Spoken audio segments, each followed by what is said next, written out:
Зголемениот број на нови случаи во последниот период веројатно е резултат на невнимание и непочитување на мерките, велат лекарите.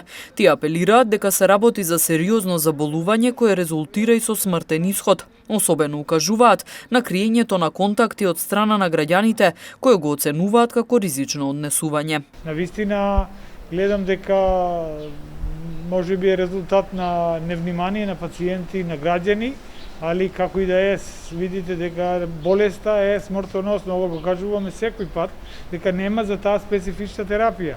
Ние овде имаме само супортивна, подршна терапија, антибиотици даваме во суперинфекции и кислород што е терапија како симптоматска. Така да специфична терапија нема, мора да внимаваат сите.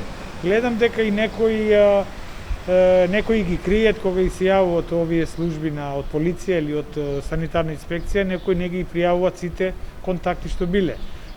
Имам информација од некои колеги дека некои не внимаваат или не се пријавуваат за да бидат изолирани. Тоа е многу ризично, поготово сега кога имаме овој британски сој, најверојатно тоа го кажуваат, и многу брзо се шири и можеме за едно кратко време да бидат многу луѓе заразени. Така да во овој поглед мора да се внимава. Во Тетово веќе подолго време е присутен британскиот сој на коронавирусот, кој побрзо се шири и дава потешка клиничка слика. Британскиот сој више го имаме и сега ние немаме добивено информации, али според клиничката слика што го имаме овде кај нас, изгледа дека тоа е нека до овде кај нас.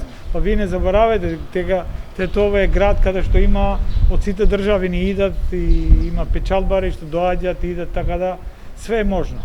Во Тетовската клиничка болница има хоспитализирани пациенти на возраст од над 40 па се до над 80 години.